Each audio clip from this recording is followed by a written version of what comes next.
Kenapa itu penting? Karena orang mau belajar ke luar negeri itu kan karakter dan kejiwaan, cinta tanah airnya itu harus tinggi. Kalau dia cinta tanah. Assalamualaikum warahmatullahi wabarakatuh, pemirsa podcast SMA 1 Demak dimanapun berada. Kali ini kami kebetulan kedatangan tokoh yang luar biasa di luar kesibukannya bisa menghadiri undangan kru studio podcast SMA 1 Demak. Kita kenalkan Pak Durrahman Kasti. Assalamualaikum Pak Dur. Waalaikumsalam warahmatullahi wabarakatuh. Sehat Pak Dur ya? Alhamdulillah. Sehat, ya. Harus sehat. Harus sehat, iya. Karena itu mahal harganya Pak Dur ya? Mahal harganya. Orang sehat itu mahal harganya dan sangat penting untuk selalu dijaga sekarang ini. Iya, lebih-lebih pada pandemi seperti ini Pak Dur ya? Seperti ini. Mestinya tidak harus pada masa pandemi Pak Dur ya? Dimanapun dan kapanpun. Setelah kita lewat masa pandemi pun juga tetap harus menjaga kesehatan. Harus menjaga kesehatan. Makanya orang kalau beraktivitas itu mesti dia menandakan sehat. Aktivitasnya itu juga kalau bisa membawa pada kesehatan. Outputnya pasti akan sehat pula. Juga, ya, iya. Jadi iya. Ini beliau kebetulan selaku akademisi Pak Dur ya? Iya. Akademisi dan saat ini diberikan amanah Direktur Pasca Sarjana IAIN Kudus dan alumni Timur Tengah Pak Dur. Ya, saya alhamdulillah alumni Universitas Al-Azhar Mesir. Oh, Al-Azhar Mesir. Ya. Al-Azhar yang memang aslinya dari Mesir. Oh, iya. Karena ada juga Al-Azhar Indonesia ada. Banyak ya, ya. SMA Al-Azhar dan seterusnya itu berarti tidak ada hubungannya dengan Al-Azhar Mesir? Ya, ada yang keterkaitan dengan Al-Azhar Mesir, tapi ada juga yang keterkaitannya dengan Al-Azhar yang di Kebayoran Baru. Iya, Kebayoran Baru lah. Ya. Kebetulan beliau ini punya pengalaman bagaimana belajar di luar negeri, dan nanti kita kupas tuntas pada beliau bagaimana sih sebenarnya peluang, tantangan, terus kemudian strategi belajar bisa belajar di luar negeri, karena tidak semua masyarakat Indonesia bisa belajar di luar negeri. Pak Dur, bisa di Mesir tahun berapa Pak Dur? Saya di Mesir itu tahun 96 sampai tahun 2000. Tahun 96 berarti 2004 tahun? 4 tahun. 4 tahun. Itu S2, S1 atau? S1. S1? Iya. Oh, gimana Pak Dur cerita riwayatnya kok sampai belajar di Mesir? Saya ya memang kalau kita mau berangkat ataupun belajar ke luar negeri harus bahasa ya, bahasa Arab ataupun bahasa Inggris. Kebetulan kalau di Mesir itu diperkuat di bahasa Arabnya. Saya sebelum ke Mesir memang saya kuliah dulu di IAIN Jogja. Oh, berarti 94. Saya tahun 94 sampai 96 itu saya kuliah di IAIN Jogja. 94 sampai 96. Ya. 2 tahun. Ya, 2 tahun. Oh, sebagai batu loncatan ke Mesir. Sebenarnya tidak juga, karena memang waktu itu saya setelah dari aliyah itu saya di pesantren, dari pesantren kemudian saya kuliah di IAIN Jogja 2 tahun, dan saya memang awalnya kuliah di Jogja untuk kuliah di Jogja. Tidak ada niatan untuk ke Mesir awalnya. Iya. Tetapi kemudian karena di Jogja itu ada seleksi waktu itu, dan seleksinya memang di Semarang bukan di Jogja. Jadi tahun 96 itu semua se-Jawa Tengah Jogja itu di Semarang. Kalau tahun 97 ada di Jogja sendiri. Tapi waktu itu tahun 96 itu di Semarang, sehingga saya harus tesnya ke Semarang. Berarti harus dari Jogja ke Semarang gitu. Karena waktu itu dapat informasi tentang seleksi ke Timur Tengah itu, maka kemudian saya ikut. Meskipun saya sudah semester 4. Di semester 4 di UIN, di UIN Sunan Kalijaga. Waktu itu masih IAIN. Oh, masih IAIN. Waktu itu masih IAIN, iya. Namanya masih IAIN Sunan Kalijaga. Kalau boleh tahu Pak Dur, diceritakan apa sih motivasinya sebenarnya? Apakah hanya pengen mencoba atau bagaimana? Waktu itu ada informasi kaitannya dengan seleksi di Timur Tengah. Ya, sebenarnya tidak hanya sekedar mencoba. Saya memang berusaha untuk bagaimana belajar di pusat ilmunya. Ya, karena kalau rujukan tentang kajian-kajian keislaman, kajian-kajian keagamaan, itu kan Al-Azhar itu menjadi punya pamor yang lebih episentrumnya epistemologi keilmuan ya. Iya, betul. Maka kemudian waktu itu sebenarnya saya semester 4 pun sudah beasiswa juga di Sunan Kalijaga. Saya dapat beasiswa dari Kemenang. untuk kuliah di UIN. Kuliah di UIN Sunan Kalijaga. Ya. Terus kemudian ada seleksi beasiswa juga ke Al-Azhar itu ya. Saya ya ibaratnya mencari yang baik, yang lebih baik dari yang terbaik. Gitu. Kalau dalam prinsip Ahlussunnah wal Jamaah itu al-muhafadzatu ala qadimi shalih wal akhdhu bil jadidil aslah. Mengambil sesuatu yang lebih baik, dan saya merasa bahwa sama-sama beasiswa, sama-sama ini bidang keagamaan, tetapi saya melihat di Al-Azhar itu menurut saya lebih baik ketimbang di yang lain. Enggak, maksudnya waktu itu memang sudah ada sejak niatan sejak aliyah, karena tadi kan di madrasah aliyah, atau memang waktu giroh munculnya itu waktu di kampus, atau memang sudah ada motivasi tersendiri? Di aliyah memang sudah ada keinginan, tapi waktu itu saya tidak terlalu ini banget lah, karena kan kebetulan di aliyah saya waktu itu belum ada jaringan untuk ke Al-Azhar. Maka kemudian saya kuliah di Jogja, dan ketika di Jogja itu saya juga mondok di Nurul Ummah gitu ya. Kemudian dapat ada informasi, dan saya merasa bekal saya cukup. Saya merasa kompetisi untuk mendapatkan beasiswa itu mampu, maka saya ikut daftar beasiswa itu. Jadi waktu mendapatkan informasi itu waktu di kampus ya? Waktu di kampus. Memang ada seleksi itu, tapi seleksinya di Semarang tadi Pak Dur ya? Ya, seleksinya di Semarang. Saya harus berangkat ke Semarang. Nah, kalau boleh tahu Pak Dur, berapa kompetitornya saat itu? Waktu itu kompetitornya gini, karena dipersyaratkan bahwa nilai, kan waktu itu ada NEM ya. Oh iya, NEM ya, waktu masih ada aliyah. Waktu itu masih tahun 94 itu nilai Eptanas murni. Iya. Nilai Eptanas itu nilai murni untuk bahasa Arab persyaratannya harus minimal 7. Dan dari 7 itu terkumpullah se-Jawa dan Jogja itu kalau nggak salah sekitar 200. Jawa dan Jawa Tengah. Jateng DIY ya.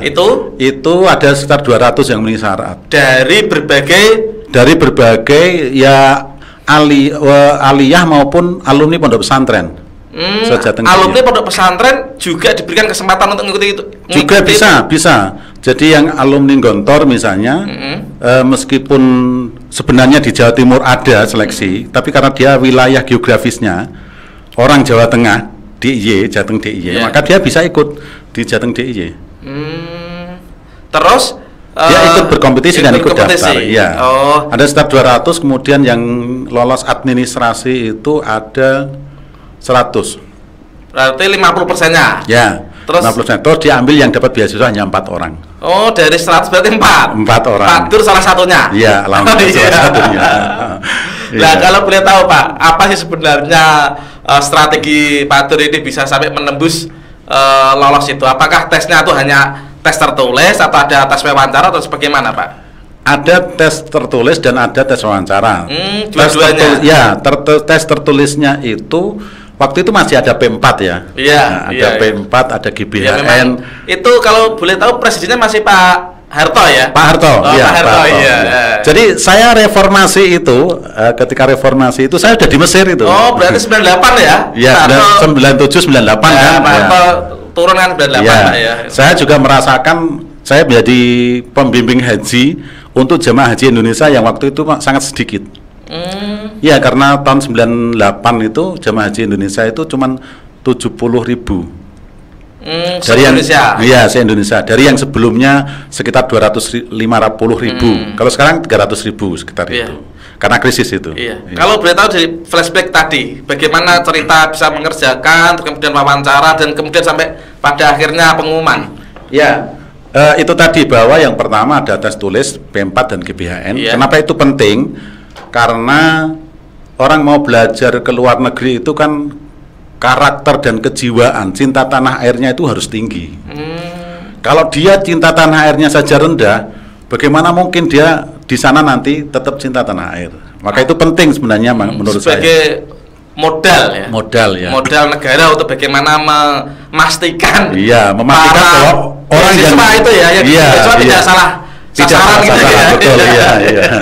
Karena kebetulan kan saya waktu kuliah di Jogja itu ada ada penataran P4 1 bulan, itu menggantikan mata kuliah Pancasila. Iya, dan saya juga pernah mengalami mata pelajaran Pancasila itu ya. Jadi Itu terus kemudian ada ujian tentang ini keagamaan. Keagamaan, terus wawancara. Wawancara itu ada 2 materi. Pertama adalah kemampuan terhadap keagamaan dengan berbahasa Arab, karena yang uji itu langsung dari orang Mesir. Oh, dari datang sendiri dari Mesir ya?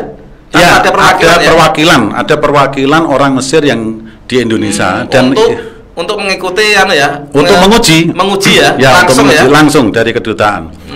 Jadi materinya itu diajak wawancara misalnya, materi-materinya tentu begini, terkait dengan motivasi kenapa Anda ingin kuliah di Al-Azhar. Gitu. Ya. Terus kemudian selain itu kemampuan untuk hafalan Quran. Hafalan Quran juga dilihat ya? Dilihat. Skor nilainya berapa? Ya. Jadi waktu itu memang yang dipersyaratkan minimal 4 juz.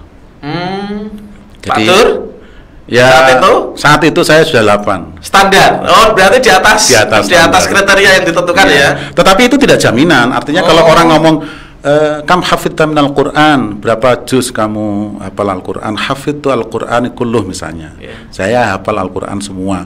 Tapi ketika ditanya, dia bilang hafal Al-Qur'an semuanya, tapi ketika ditanya dari Al-Qur'an itu dari A sampai ini, kemudian dibolak-balik, kok dia nggak bisa jawab, nggak nyambung, ya nggak lulus. Oh, sejauh itu ya? Sejauh itu. Berarti memang betul-betul kualifikasi beasiswanya ketat ya? Ya, jadi memang itu tadi punya modal hafalan Quran minimal 4 juz dan kemampuan berbahasa Arab. Kalau boleh tahu kemampuan bahasa Arab Pak Dur itu skillnya dari mana Pak diasahnya? Saya dari lebih banyak dari madrasah dan pesantren. Berarti kalau di Timur Tengah Pak Dur, di Mesir ini harus itu menjadi syarat wajib ya? Iya, kalau kemudian nanti sampai di sana, sampai di sana kan memang bahasa pengantar kan bahasa Arab. Itu. Terus kemudian Al-Qur'an, hafalan Quran itu juga menjadi mata kuliah. Di SKS kan di sana ya? Iya, satu mata kuliah.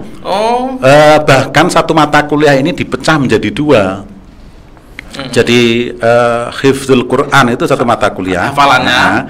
Tetapi nanti masuk di dalam transkrip nilai itu 2. Nanti karena hifdzul Quran itu Safawi. Safawi dan tahriri. Safawi itu lesan. Nanti ujian lesan. Dan tahriri itu ujian tulisan.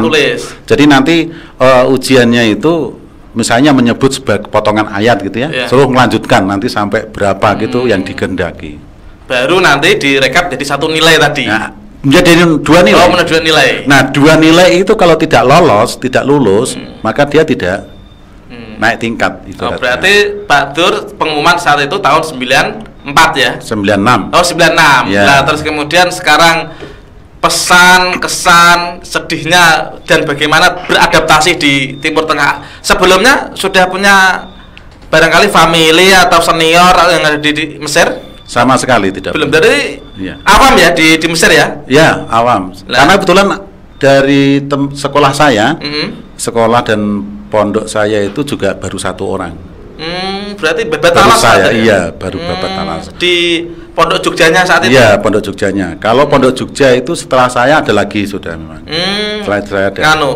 Misalnya menurunkan ya? Iya, generasi berikutnya. Tapi sebelum saya belum ada.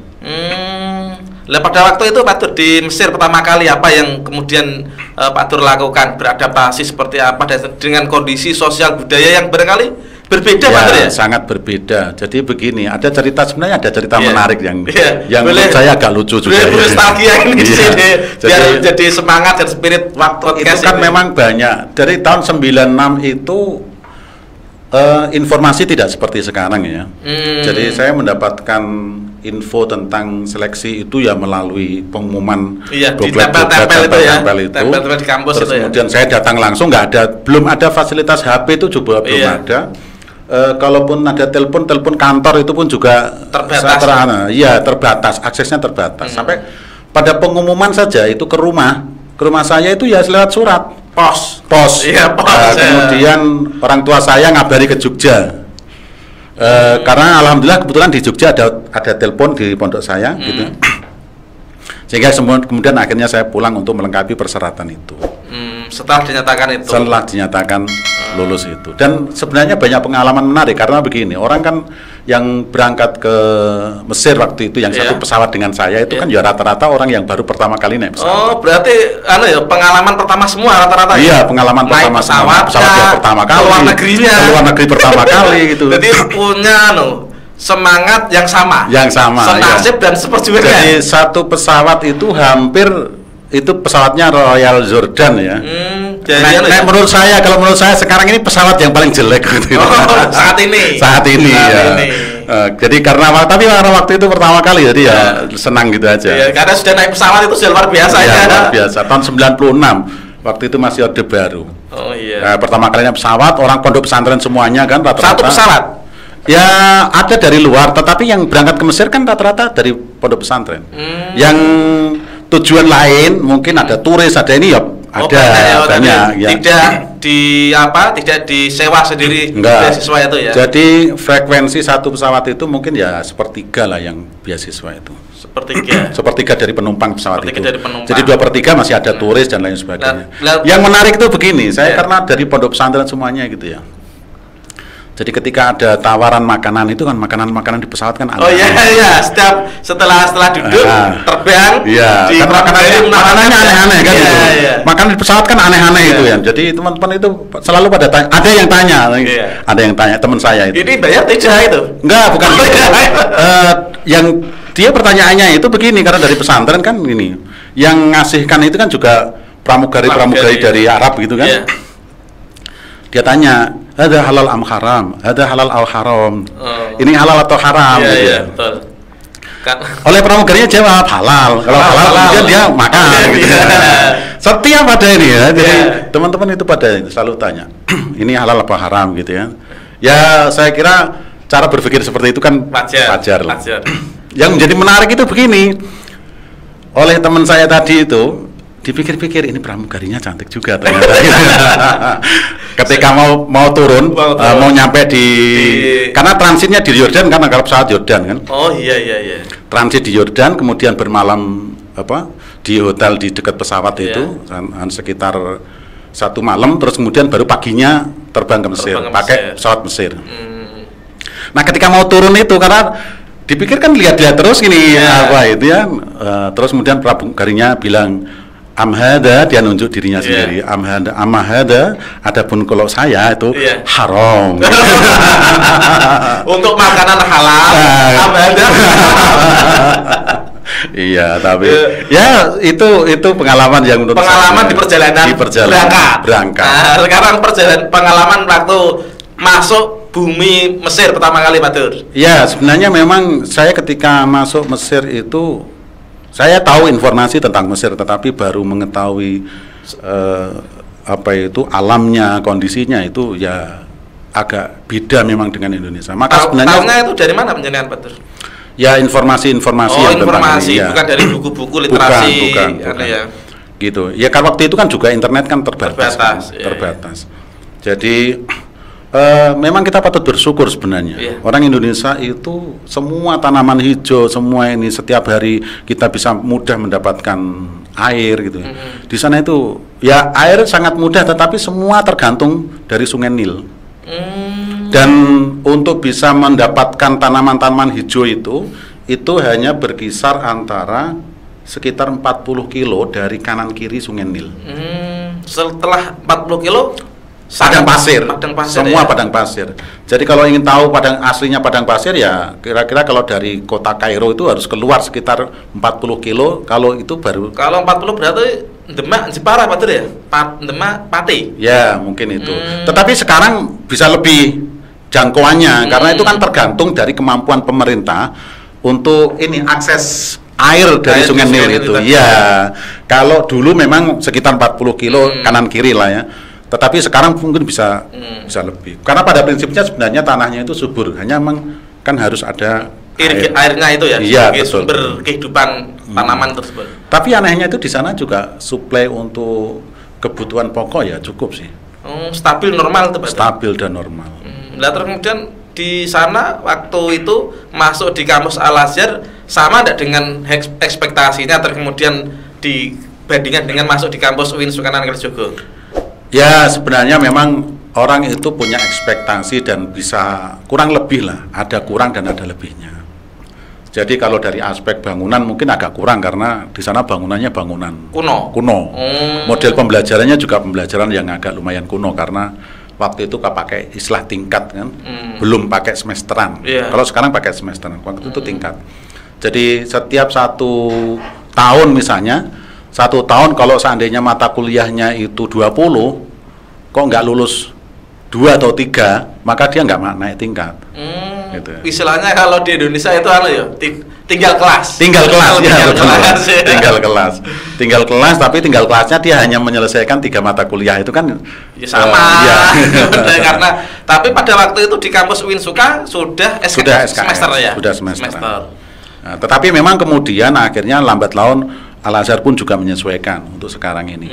Menyesuaikan sistem pembelajaran. Tetapi yang bagus di sana itu semua perkuliahan itu gratis. Semua perkuliahan gratis. Kecuali yang untuk umum orang asing. Orang asing itu hanya untuk biaya administrasi saja. Termasuk Pak Dur itu juga orang asing ya di sana? Saya orang asing, tapi saya kan kuliahnya beasiswa. Iya. Gitu ya. Kalau nggak beasiswa itu, kalau dia kuliahnya agama itu gratis tetap. Oh, berarti kalau hanya orang biaya Indonesia, hidup saja. Kalau nggak beasiswa dia hanya biaya hidup saja di Mesir. Gitu. Dan saya kira kalau untuk hidup di Mesir itu standar lah. Jadi $100 itu sudah sangat layak dan dalam 1 bulan atau 1 bulan. 1 bulan $100. Iya, dolar Amerika ya? Iya.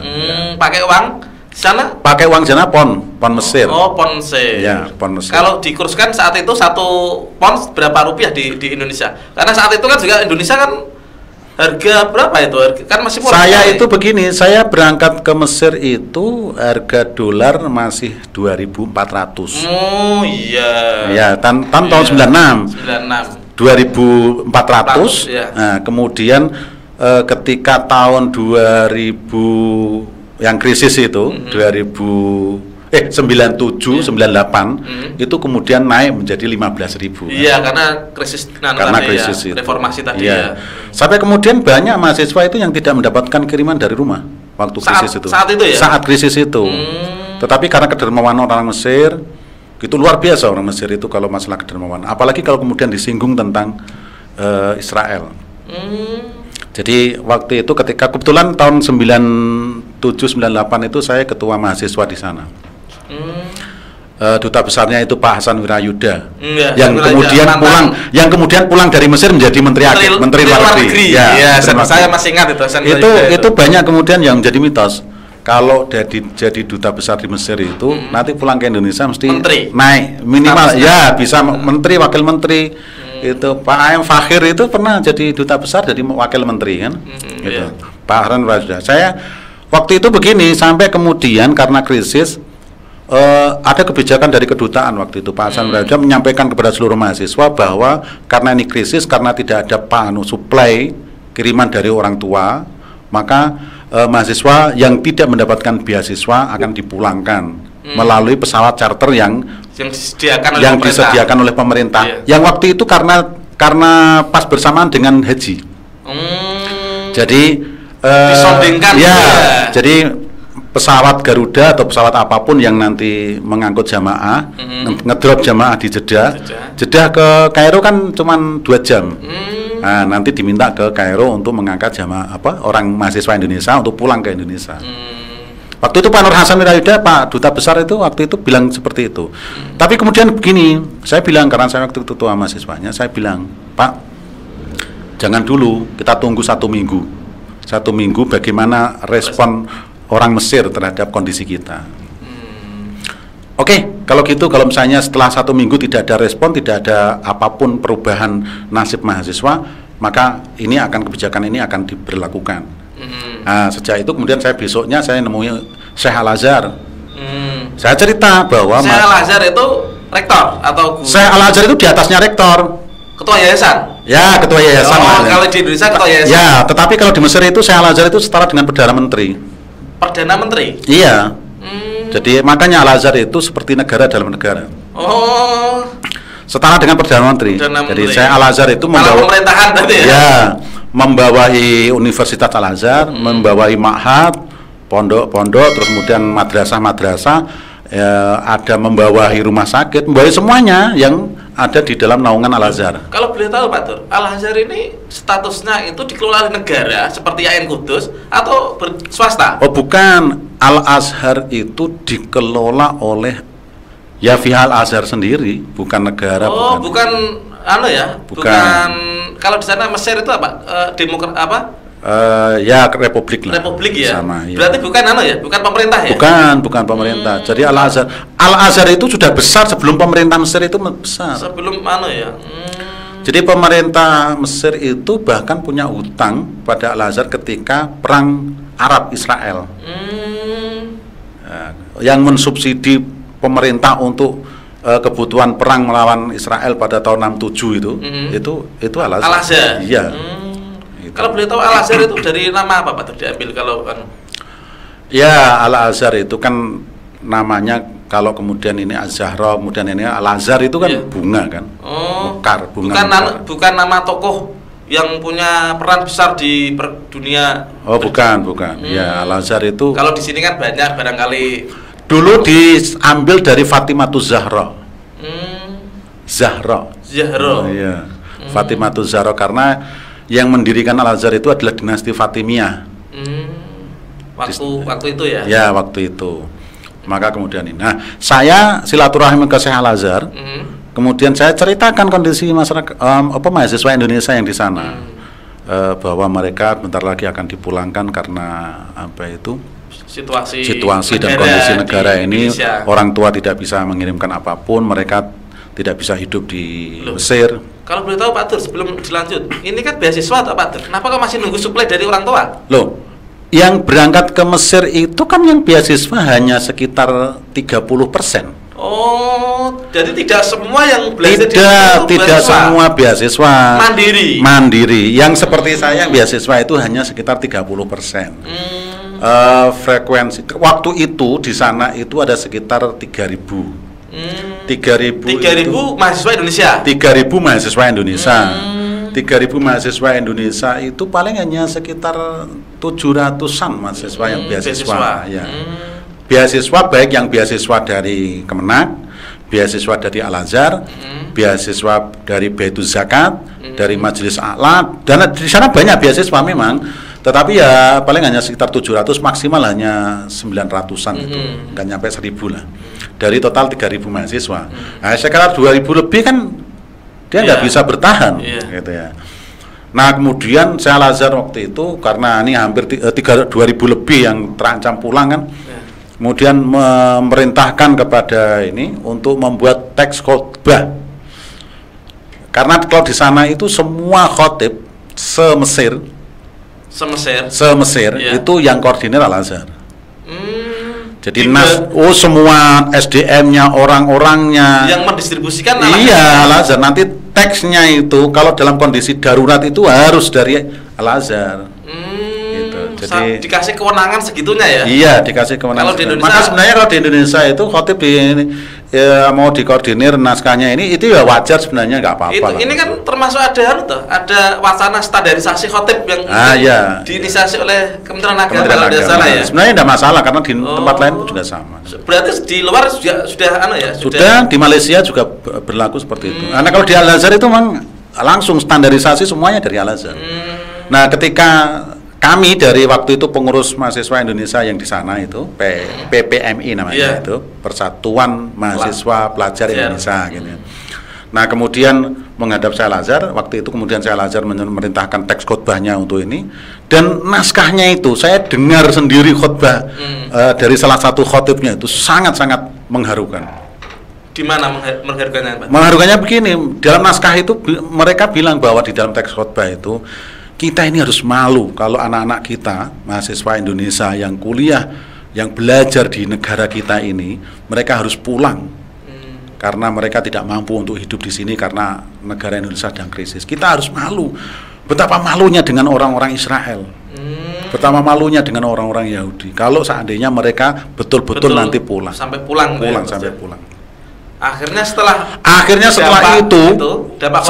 khutbah dampak itu luar biasa. Jadi sampai kemudian bantuan itu bertubi-tubi. Baik itu dari keuangan, baik itu dari suplai kebutuhan pokok gitu. Sana namanya ada Wisma Nusantara namanya. Wisma Nusantara itu ya lumayan besar bangunannya. Lumayan besar lah. Ada 4 lantai, 5 lantai itu, 5 lantai. Kemudian untuk ukuran ya standar gedung yang lumayan lah saya kira. Itu untuk menerima pasokan itu hari pertama sampai kalau istilah sekarang poskonya itu sampai untuk menampung sampai kemudian begini akhirnya karena pengurus mahasiswa tidak bisa menangani secara ini keseluruhan akhirnya melibatkan dari kedutaan. Jadi kedutaan berkolaborasi dengan pengurus mahasiswa kemudian menata ini yang bantuan keuangan kemudian dikumpulkan nanti didistribusikan kepada mereka yang tidak mendapatkan beasiswa setara dengan mereka yang mendapatkan beasiswa. Distandarkan ya? Distandarkan. Dan saya waktu itu sudah berpikir saya sudah dapat beasiswa, saya tidak akan mau tidak akan mengambil jatah itu dan saya justru berusaha untuk mencarikan beasiswa itu untuk teman-teman saya. Padahal waktu itu juga punya kesempatan misalnya diminta juga barangkali ya. Ya mungkin kalau seandainya mau, tetapi itu tidak etis lah menurut saya. Karena ada yang lebih membutuhkan. Dan luar biasa, 2.000 lebih itu tercukupi. Tercover semua tercover semuanya sampai dari 97 ya waktu krisis itu sampai sekitar 2005 kalau nggak salah. Sampai 2005. Luar biasa itu, 97 sampai 2005 berarti 8 tahun. Kira-kira Pak Dur, ada pengaruh dan dampaknya enggak terhadap akademik perkuliahan di Al-Azhar saat itu?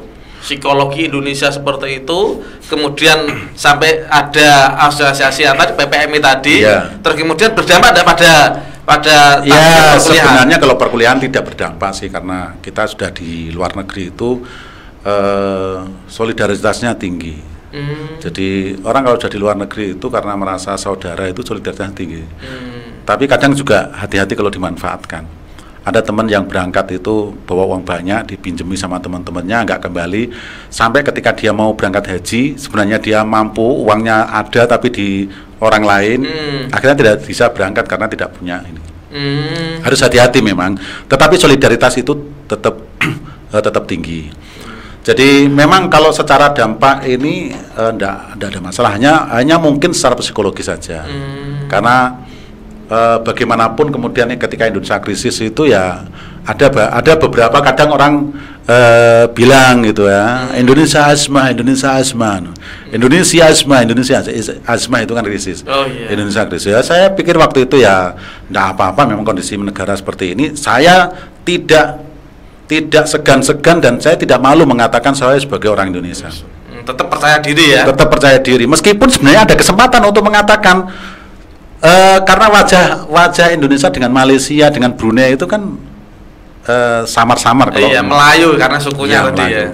Sama seperti kita lah. Kita melihat ada orang asing, ada turis gitu ya, bule gitu ya. Kan antara orang Belanda dengan Inggris ya, kan Amerika hampir sama kan? Karena kita tidak terbiasa dan tidak selalu berinteraksi dengan mereka sehingga tidak bisa membedakan antara mana yang orang Belanda dan orang Inggris. Kalau waktu itu mengatakan orang Malaysia misalnya, mungkin tidak akan diledeki. Tapi saya mengatakan bahwa saya orang Indonesia. Anamin Indonesia. Anamin Indonesia dan pasti bahwa krisis itu akan berakhir. Dan alhamdulillah kan kemudian perekonomian kita sudah mulai menangkap.